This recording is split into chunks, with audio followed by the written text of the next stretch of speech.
empecé yo de consultor, estoy hablando de los años 95, 96, que me llamaban el consultor esotérico, porque aplicaba cosas de PNL, fijaros qué cosa tan rara, ¿no? La PNL. Y cosas de enagrama.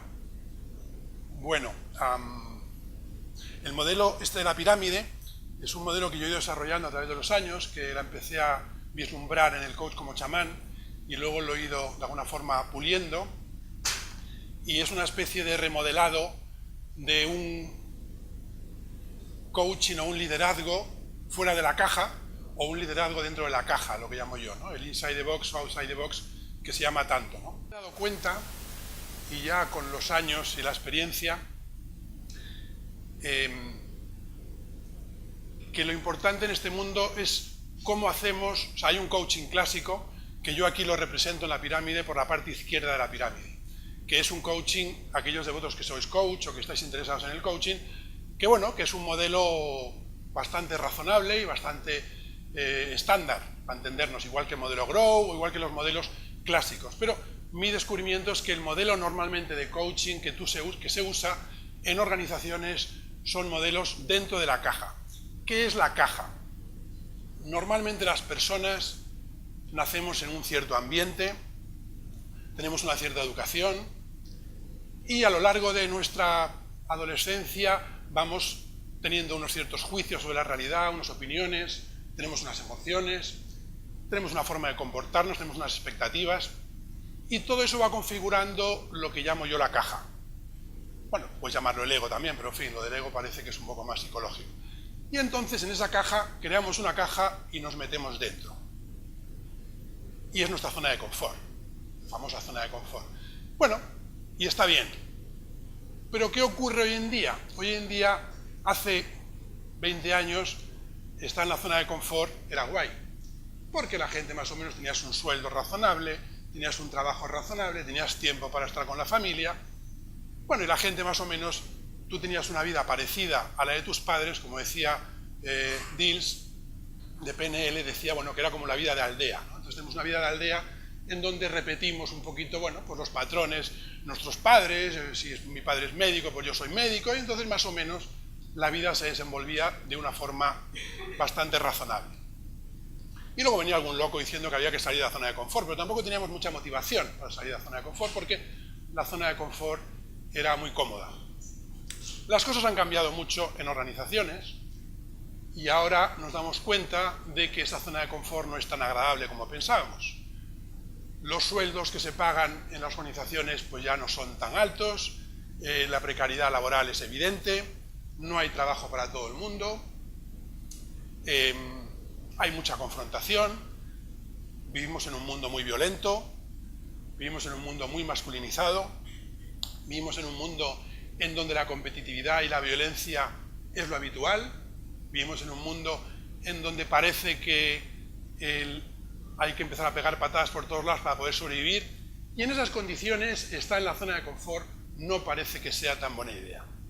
Nos encontramos con que la incertidumbre lo abarca todo y que esos juicios y esas opiniones y esas emociones que tenemos quizá ya no nos sirven tanto. Y entonces trabajar en el lado izquierdo de la pirámide ya no es tan rentable.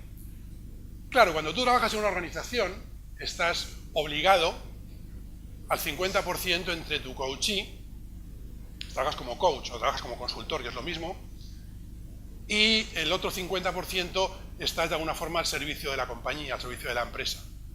Entonces pues te encuentras que tu capacidad de trabajo, tu capacidad de intervención con los ejecutivos es bastante limitada, porque tienes que alinearte con el planteamiento de la empresa, con, en fin, esas cosas.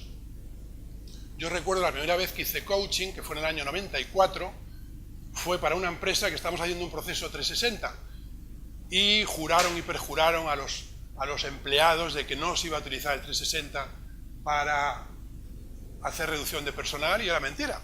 Al final el 50% de la gente de la compañía se fue a la calle.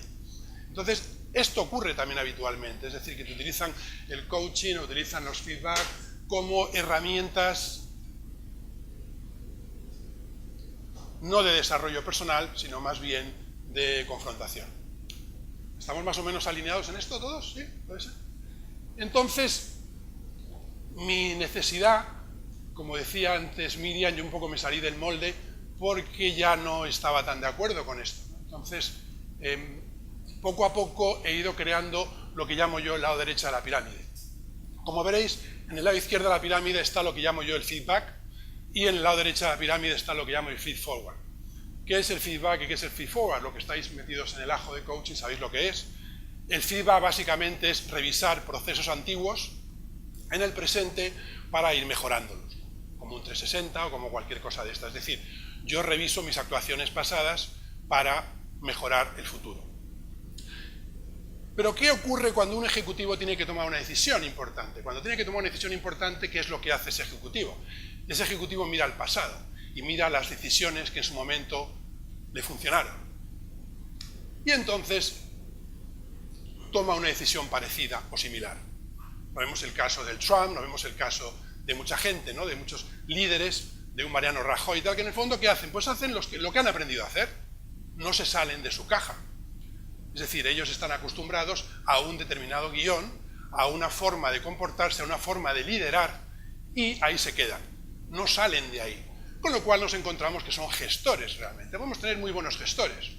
Hay gente que a lo mejor iba toda su vida trabajando en marketing y luego acabará trabajando en marketing. Y si es un líder, pues será un líder que lleve a la empresa en el marketing. O alguien que ha sido de producción, pues al final luego llevará un enfoque a la producción. Pero ¿hasta qué punto los ejecutivos, los políticos, los líderes de los que dependemos son capaces de lidiar con la incertidumbre?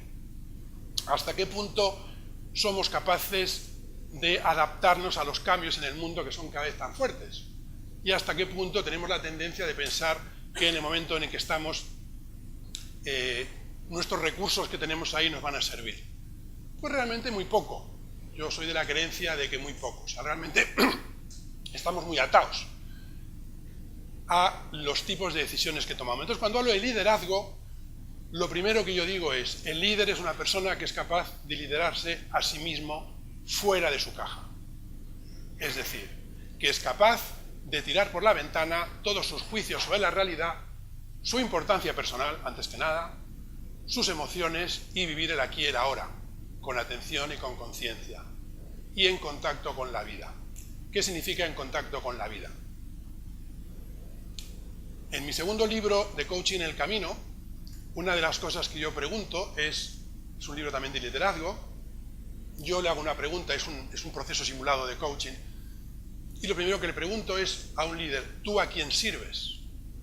Porque realmente en este mundo somos líderes y somos seguidores al mismo tiempo. Si todos vamos caminando por la calle, si vais caminando por la calle os vais a encontrar que hay alguien siempre delante tuya y siempre habrá alguien detrás tuya. Entonces, si tú miras al de delante, dices, uy, soy un seguidor, estoy siguiendo a alguien. Pero si miras para atrás, a alguien que está detrás tuya, dices, uy, estoy liderando, soy un líder. Es decir, que todo líder es un seguidor. Cada vez que estamos liderando algo, estamos siguiendo a algo o a alguien. Con lo cual, el liderazgo siempre tiene que ver con a quién sigo o a qué sigo. Hay quien sigue una idea, hay quien sigue a una persona, hay quien sigue su importancia personal, hay quien sigue la pasta, hay quien sigue el poder. Por eso la primera pregunta que yo le hago a un ejecutivo, ¿tú a quién sigues? ¿Ante quién bajas la cabeza? ¿Quién es tu señor o tu señora? Aparte de tu mujer, claro, tu marido. Es decir, tú eres un ejecutivo, eres un líder de una empresa, eres el CEO de una compañía. ¿Tú al servicio de quién estás? De verdad, de verdad. ¿Al servicio de los accionistas? Con lo cual, lo que estás preocupado es de tu paquete de acciones y entonces vas a empezar a echar gente a la calle para que tu paquete de acciones valga más y tengas unos stocks sobre opciones y vas a forrarte, como hacen en Telefónica, como hacen en tantas empresas grandes. ¿Tú a quién sirves? ¿O tú sirves al que te ha puesto ahí?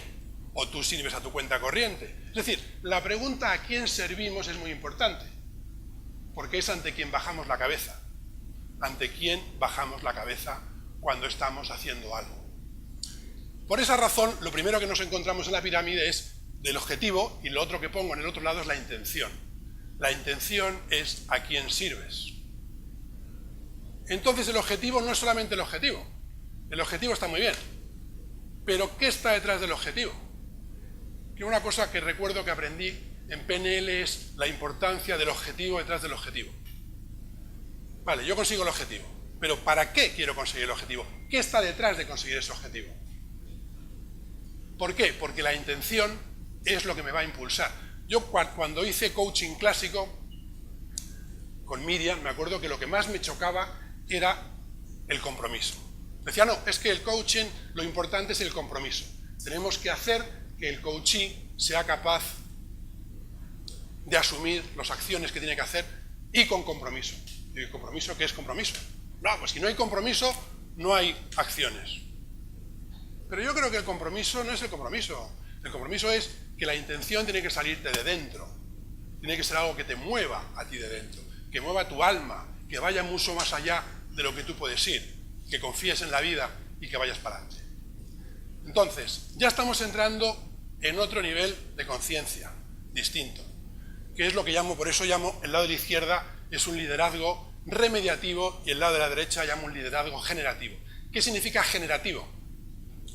Es un concepto de Dills y de Gilligan, de PNL, pero a mí me parece muy interesante cuando hablamos. El liderazgo remediativo es cuando hacemos más de lo mismo, cuando estamos trabajando dentro de la caja. Y uno generativo es cuando se generan nuevos comportamientos. Cuando generas comportamientos que ni siquiera están en tu mapa del mundo. ¿Y cómo llegas a esos comportamientos? Eso es lo importante, ¿no? ¿Cómo estamos? Porque nos damos cuenta de que en el fondo estamos haciendo más de lo mismo. Entonces el potencial que tenemos es un potencial dentro de la caja. Pero si pensamos fuera de la caja, el potencial es espectacular. Si nos olvidamos de lo sagrado del otro, estamos trabajando dentro de la caja. Entonces, mi apuesta es reconocer lo sagrado del otro, pero ¿qué es lo sagrado del otro? No es un concepto religioso. De hecho, una de las cosas que viene en este libro, que es muy interesante, Maslow habla que dice que hay dos tipos de personas, que son dos opuestos, dos polaridades. Habla de los profetas y habla de los funcionarios. Entonces dice que en este mundo hay profetas, y los profetas como Jesucristo, pues que hay un profeta y que el tío, bueno, pues desarrolla su propia historia con su propia experiencia. Y luego viene un ejército de funcionarios a intentar regular su pensamiento, y que son los funcionarios, los burócratas, etc. Entonces lo interesante de este comentario es que Maslow hizo una encuesta, un estudio de lo que se llama experiencias de Satori. ¿Sabéis lo que es una experiencia de Satori? La experiencia de Satori es una experiencia de iluminación, una pequeña iluminación, como un concepto budista, que es cuando tienes, en el coaching se llama a veces como un ajá, ¿no? Como la idea de que de repente has tenido una luz, como una fase de iluminación y has tenido una gran comprensión. ¿Alguno habéis tenido algo de eso? Bueno, eso es lo que se llama experiencia de Satori, que es como una especie de experiencia elevada, como de conexión con algo. Sí, eso es un poco experiencia de Satori. Lo interesante que decía Maslow es que entre las personas religiosas se daban muy pocas experiencias de Satori y entre personas no religiosas se daban muchas. Qué curioso. ¿Por qué? Porque en el fondo la religión es un paquete de creencias que te comes como un pavo, mientras que la espiritualidad te la tienes que currar. La religión tiene que ver con ser un funcionario y la búsqueda tiene que ver con ser un profeta. Entonces la religión está muy bien como serie de normas, pero no significa que luego tienes que buscar por tu cuenta. Para mí, yo trabajo mucho con jesuitas y los jesuitas se sienten muy a gusto con mi forma de trabajar, pero yo no soy en absoluto religioso. Soy más bien antirreligioso. Yo creo que la religión, como todos los planteamientos fijos, es como ser del PP o ser del PSOE o ser de Podemos. Es decir, te tienes que casar y tienes que casar con todo lo que dicen. Entonces, ¿qué somos? ¿Funcionarios o profetas? Yo no pretendo compararme con ningún profeta, pero sí, yo tengo claro que yo intento seguir mi propio camino, mi propia vida, y soy responsable de lo mío. Y si sigo algo, es algo que está en mi interior. Intento no seguir, ni intento no ser un funcionario, intento hacer lo que puedo con lo mío. Y digamos que lo de la izquierda sería un camino de funcionario, que está muy bien, y lo de la derecha es más un camino de autoconocimiento y de descubrimiento de ti mismo y de de tu parte sagrada, de lo sagrado de tu existencia. Yo creo que el día de mañana los cambios que están ocurriendo en el mundo son muy fuertes, muy intensos, y yo no creo que... Darwin no dijo que sobrevivirían los más fuertes. Darwin dijo que sobrevivirían los que se adaptaran mejor, que no tiene que ser el más fuerte. Entonces, ¿qué significa adaptarse? Yo creo que el futuro no será ni de aquella gente que se adapta, ni aquella gente que se rebela, ni tampoco aquella gente que piensa que le solucionen la vida. El futuro será de la gente que vaya siguiendo su propia intención, que vaya siguiendo su propio yo interior, que vaya buscando su propio profeta interior, que es el que le va a guiar.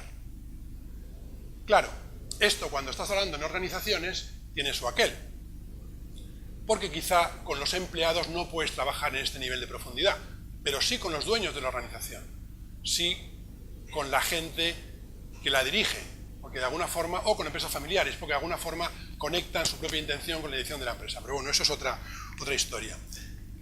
En el año 75 estaban cambiando un enorme Buda, había un Buda enorme de estuco, y lo estaban cambiando de templo. Era un Buda de 3 toneladas de peso, enorme, y todo dorado, pero como de yeso.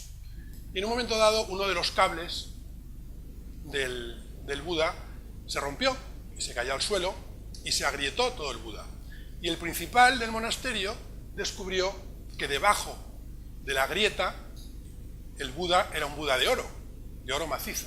Eran 3 toneladas de oro macizo. Resulta que 200 años atrás los monjes cubrieron el Buda de oro de estuco para librarse de la codicia de los birmanos, que estaban invadiéndolos. Y consiguieron salvar el Buda. Pero la idea de que el Buda era de oro se perdió en el tiempo. Y 200 años más tarde, de repente apareció. Y a mí me parece que es una buena metáfora para darnos cuenta de nuestro Buda interior. Entonces aquí lo que vengo a decir es que tenemos una máscara, que es la máscara que estamos trabajando en la izquierda, que es la máscara con nuestros juicios, nuestras opiniones, nuestras emociones, y esa máscara es la que está fuera del Buda de oro. Y tenemos un Buda de oro dentro, que tenemos de alguna forma que conectar con él y que desarrollarlo. Pero, como los tailandeses, nos hemos olvidado de ese Buda de oro. El niño normalmente hasta los 5 años tiene conexión con ese Buda de oro, pero luego lo pierde. Y nosotros nos hemos olvidado, no sabemos conectar con él. Mi propuesta es intentar darnos cuenta de que está ahí e intentar trabajar por ese lado. Lo primero que encontramos es cuál es la intención. Cuando conectamos con la intención, nuestra intención más profunda, si queréis hacemos un pequeño así, algo muy sencillito. Pensar en cuál ha sido el objetivo que os habéis marcado al venir a esta conferencia. ¿Ya lo tenéis? ¿Qué objetivo? Un objetivo, no sé. No tiene por qué ser SMART, ¿sabes? Específico, medible, alcanzable, no, un objetivo. Aprender, o he venido a conocer a Antonio, o he venido a saludar a Miriam, o he venido porque luego hay un vinito, o he venido porque luego, yo qué sé, no tiene nada que hacer, lo que sea, un objetivo. Otra mirada, el objetivo. Pero ahora, intentar conectar con algo más profundo vuestro. Y como algo dentro más sensible. Y notar cuál es la intención de haber llegado aquí. ¿Para qué habéis venido aquí? ¿Qué hay aquí para vosotros, para vosotras? Y bueno, es una idea. Entonces, cuando tú trabajas con alguien, yo recuerdo una vez en México trabajando con un mexicano, que él decía, yo quiero poner una tienda. Digo, ¿y para qué? Pues para ganar lana nomás. Bueno, sí, pero ¿para qué quieres ganar lana nomás? No, pues por la lana, ya ves, para la lana. Digo, sí, pero ¿para qué quieres la lana? Claro. Dice, no, quiero la lana porque quiero presentarme de alcalde del pueblo. Ah, ya hay una intención, ya no es la lana. ¿Se entiende un poquito, no? Entonces, cuando nos quedamos solamente en el objetivo, la cosa no tiene mucha fuerza, no tiene mucha potencia. Sin embargo, cuando estamos con un cliente y conseguimos que el cliente conecte con la intención más profunda, eso es lo que le va a servir de movilizador. Ya no necesita compromiso, el compromiso ya lo tiene, ya lo lleva consigo. Entonces nos tenemos que preguntar también, cuando queremos hacer algo, cuál es nuestra intención al hacer algo. ¿A quién sirvo con esto? ¿Cómo es importante para mí eso que voy a hacer? No dejarlo solo en el objetivo. Hablaré un poquito de algunas cosas, pero lo siguiente que está debajo, veis que es la emoción. La emoción, ahí tiene que ver con el enagrama. El enagrama está de alguna forma incorporado en la estructura de la pirámide. El enagrama viene a decir que tenemos un estado de ánimo, en términos de coaching se hablaría de estado de ánimo, que es un estado de ánimo fijo, que tenemos desde que nacemos hasta que morimos. Y ese estado de ánimo forma parte de nuestra personalidad, coraza caracterológica, carácter o como queráis llamarlo. Y yo ahí lo que establezco, bueno, y en el enagrama se habla de que cualquiera de esas emociones, que se llaman pasiones, tiene una virtud, que yo lo llamo actitud, que le corresponde. Así, por ejemplo, el orgulloso tiene que trabajarse la humildad, no sé, ahí cada uno, eso ya tenéis que conocer. Y lo que ahí vengo a decir es que trabajamos en el otro lado de la pirámide cuando asumimos la actitud que corresponde a nuestra máscara. Porque esa actitud es la que nos hace conectar con nuestra Buda de oro. Bien, esto no voy a hacerlo con todo entero porque va a ser un poquito... lo que es interesante es el feed forward. El feed forward significa que yo estoy construyendo futuro ahora de lo que va a ocurrir más adelante. Y eso es muy interesante, porque yo me acuerdo una vez que trabajé con una compañía de leche, no era de la leche, era de leche, y estaban programando una fusión con otra compañía de leche. Pero no sabía si iba a ser una fusión, si iba a ser una compra, si no iban a poder comprarlo, o sea, tenían como 4, 5, 6 cosas distintas y no sabían qué hacer. Dije yo, muy sencillo, digo, vamos a establecer escenarios distintos. Y vamos a trabajar 5 o 6 escenarios en donde a futuro prevemos lo que va a pasar. Y funcionó muy bien, porque entonces lo que no sabemos es lo que va a pasar mañana, pero si me preparo hoy para varios escenarios, mañana estaré mejor preparado que si me preparo para uno solo. Entonces, eso tiene que ver con la segunda parte que está por aquí, a ver dónde está, escenarios y estrategias. Normalmente, ¿qué nos encontramos? Que ponemos una estrategia, pero las estrategias son fijas y los escenarios no. Entonces, sugerencia, si tú estás con un cliente, estás haciéndole, eres coach y estás haciendo con un coachee, no le digas qué estrategia. Las estrategias son fijas, son rígidas. El mundo cambia muy rápido y la estrategia no va a servir para nada. Hay una cosa que tenemos que tener muy claro. Estamos en este sistema. Y yo digo, yo quiero llegar a ese objetivo. Muy bien. Y doy un pasito. En el momento en que ya he dado un pasito, no solamente me ha cambiado el objetivo, he cambiado yo. Yo ya no soy el que estaba allá atrás, soy el que está aquí. Con lo cual, si soy el que está aquí, ¿a dónde quiero ir? A lo mejor quiero ir a otro sitio distinto. O a lo mejor quiero seguir en el mismo sitio. A lo mejor el objetivo se ha caído. O a lo mejor hay direcciones y desenlaces emergentes que a mí me pueden venir muy bien. ¿Se entiende esto? Con lo cual, todo lo que sea estrategias fijas no funciona. En un mundo de incertidumbre, tenemos que pensar en escenarios. Otra cosa típica son los juicios. La gente dice, no, yo pienso esto, yo pienso lo otro. Y eso es muy importante, y además todos defendemos nuestros criterios, está muy bien. Pero la experiencia a mí me ha dicho que cuanto más juicios tenemos o sea, que los juicios que tenemos son lo que nos causa los problemas.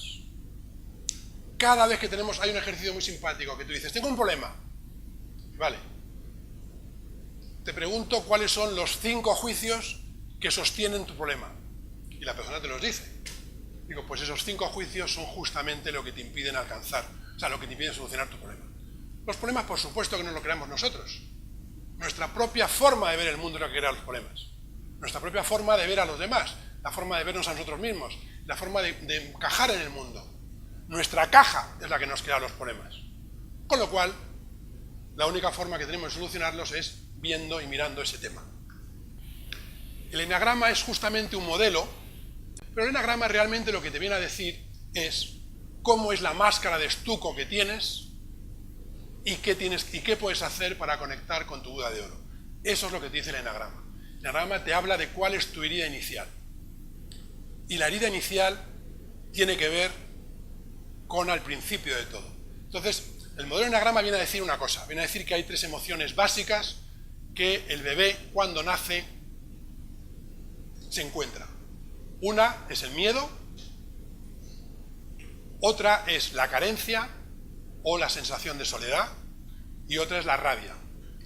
La cuarta emoción básica sería la alegría, pero esa es la que perdemos al enchufarnos a la miedo, a la rabia o a la carencia. Entonces lo primero que el niño, cuando un bebé sale del vientre de mamá, ¿qué es lo primero que le hacen? ¿Perdón? Sí, pero antes de nalgadas le cortan el cordón umbilical. ¿Qué pasa cuando te cortan el cordón umbilical? El cordón umbilical es maravilloso, porque es el que te conecta a mamá. No es que te conecta a mamá, es que eres mamá. El niño o la niña es mamá. O sea, cuando tú ves una mujer embarazada, aparte que se ponen así hermosas y guapísimas, una cosa así fantástica con tantas hormonas que están, claro, se convierte en una especie de alien, con todo o sea, se le deforma el cuerpo, no sé qué, y de repente, ¡pum!, y tiene algo dentro, pero ese algo dentro es suyo, es una célula suya, vale, que el tío ha intervenido un poquito, pero poquito, es una célula suya que ha ido creciendo y es suya, y de repente sale fuera y el niño sufre un proceso de individualización, pero mientras tanto es parte de la madre. ¿Estamos de acuerdo hasta aquí más o menos? Entonces cuando a ti de repente te cortan con el umbilical, se te acabó el chollo. Dice, ya se te acabó el chollo, ya no te dan de comer, tienes frío, tienes calor, no sabes qué va a ser de ti, porque dice, bueno, hasta ahora estaban pendientes de mí, pero encima además te dan nalgada y te quitan de ahí. Lo primero que siente el niño es miedo. Dice, ¿qué va a ser de mí? ¿Voy a sobrevivir? ¿No voy a sobrevivir? ¿Me van a ocupar? El mundo ahí fuera es agresivo, además es agresivo. Y entonces la primera emoción que se siente es el miedo. Si el niño se queda enganchado en el miedo, será uno de los 3 caracteres del miedo. Lo siguiente que le pasa al niño, ¿qué es? ¿Qué pasa? No nos ha pasado nunca con los bebés, que se pone todo el mundo alrededor haciendo gilipollas, con perdón por la expresión, no de ña, ña, ña, ña, y el niño de repente viene a pensar y dice, ¿estos son imbéciles o qué? Y al final se da cuenta de que lo que quieren es que sonría. Entonces el niño acaba sonriendo, entonces dice, sí, pues quieren que sonría.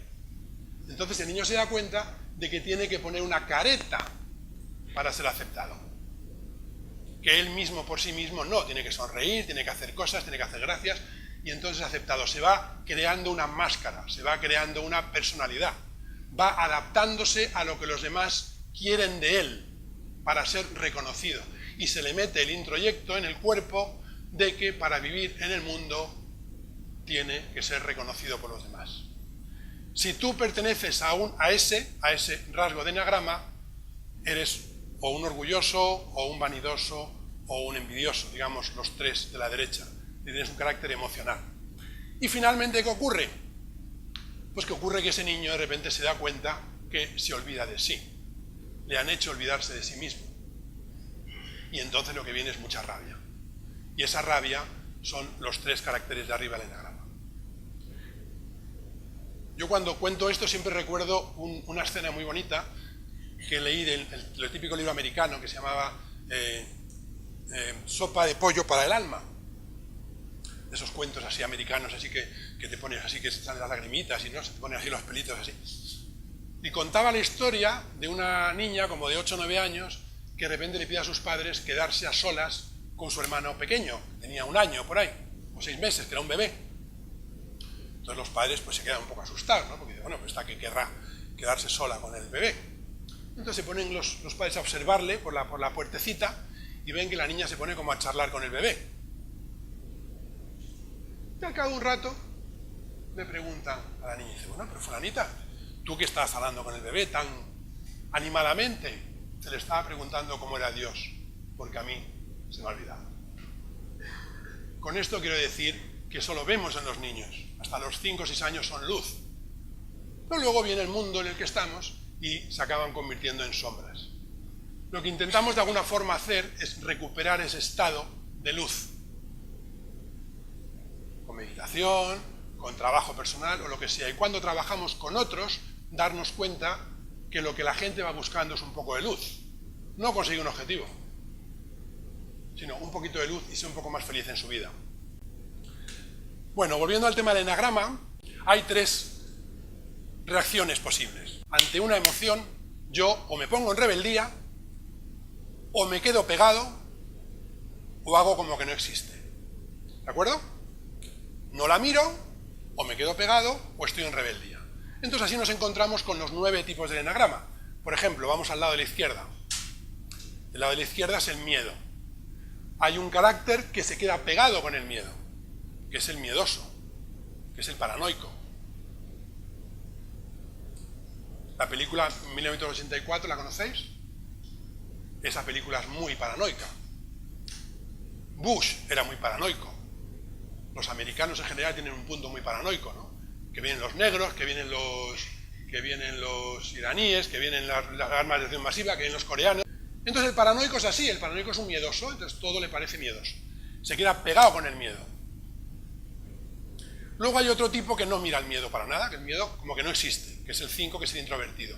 Y luego tenemos el 7, que es el rebelde ante el miedo, que no lo quiere ver. Y ahí tenemos los 3. Luego en la derecha es lo mismo, el 2 es el orgulloso, que lo que hace es no ver la carencia y sale corriendo ante la carencia, se pone en rebeldía. El 3 no la ve y el 4 se queda pegado. Y arriba lo mismo, el 1 es un rebelde ante la rabia, el 9 no la quiere ver y el 8 se queda pegado con la rabia. Con lo cual, con esto vamos viendo cómo ya desde pequeños, con 5 o 6 años, tenemos una emoción dominante. Y aquí es cuando yo digo que esta emoción se tiene que convertir en una actitud. ¿El miedoso qué tiene que hacer? Pues tener más coraje. ¿El rabioso 8 qué tiene que hacer? Ser más inocente. El fanático 1, que lo que hace es tapar esa rabia, o sea, ponerse en rebeldía ante esa rabia, lo que tiene que hacer es ser un poquito más, un poco más de serenidad ante lo que está pasando ante la vida. David McKellan fue un gran psicólogo americano y que estudió, o sea, hizo un libro muy interesante que se llamó Estudio de la motivación humana, un tocho así de gordo, que me he leído, ¿cierto? Porque a mí McKellan siempre me había gustado, pero siempre había leído a McKellan a través de otra gente. Hasta que dije, bueno, voy a ver qué quería decir McKellan de verdad. Y McKellan hizo estudios en muchas universidades americanas y llegó a la conclusión de que había básicamente 3 motivaciones extrínsecas de las personas, que las personas nos movíamos por 3 motivaciones, que él lo llamó tarea, relación y poder. Es un modelo muy conocido, que seguro que conocéis. Yo lo comparo con lo que hacen los monos. Si os habéis fijado, los monos o las hienas, que tienen sistemas sociales parecidos a los humanos, básicamente hacen 3 cosas. Una cosa que hacen es comer. Se dedican a subirse a los árboles, a coger frutas, o cogen esos palitos para cogerse las hormigas, comen. Hacen cosas para comer y para tener seguridad. Otra cosa que hacen es se relacionan entre ellos. Se despiojan, tienen relaciones sexuales, tienen incluso relaciones homosexuales, es decir, comparten. Y otra cosa que hacen es pelearse a ver quién manda más. De hecho, un mono de la familia, o sea, una mona hembra que es de la familia del macho dominante tiene más estatus que una hembra que no sea la familia del macho dominante. ¿Esto a qué nos suena a nosotros? Lo mismo. Entonces, que son los monos. Y estos son los 3 instintos, son las 3 motivaciones básicas, que es lo que llamo yo motivación de tarea, motivación de relación o motivación de poder o social. Una cosa que os podéis preguntar, ya que habéis venido aquí, normalmente las personas tenemos 2 motivaciones y una tercera muy poco desarrollada. Una cosa que os podéis pensar es cuál es vuestra motivación principal. Hay gente que se mueve por tarea, por conservación, que lo que les importa es el dinerito, la casita, su maridito, sus hijitos, su área de seguridad y felices. Y son gente que trabajan bien, se enfocan muy bien en la tarea, trabajan bien por objetivos y en las empresas son muy tal. Y además, como son gente que lo que les gusta es el cheque de fin de mes y tener su plan de pensión y tener su no sé qué, pues están enfocados en la conservación, en la seguridad, en la tarea. ¿De acuerdo? Y está bien, hay gente que son más de eso.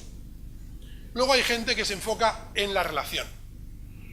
Enseguida quieren conectar con el otro, enseguida quieren hablar con el otro, enseguida tienen necesidad de un contacto, un one-to-one. Y lo van pidiendo, no tiene por qué ser necesidad sexual, pero hay como una necesidad de complicidad con el otro. Y eso para ellos es lo dominante. Y finalmente tenemos la tercera motivación, que es la social, que es cuando lo que estás buscando es poder, pero a mí no me gusta llamarlo poder. Lo que te importa entonces es cuál es tu posicionamiento en la sociedad en donde vives y cómo te puedes mover en ese posicionamiento. Las tres motivaciones que yo pongo: motivación e instinto. ¿Por qué? Porque el instinto, que es algo que te surge del cuerpo, lo conseguirás cuando tengas las tres motivaciones alineadas. Si no, no. ¿Se entiende esto? Entonces, una cosa que podéis hacer, si pensáis en un proyecto, es, en este proyecto, cómo estoy en cuanto a tarea, cómo estoy en cuanto a relación y cuánto estoy en cuanto a posicionamiento. Entonces, sugerencia: pensar en cuál de las tres motivaciones estáis y pensar cuál no tenéis desarrollada.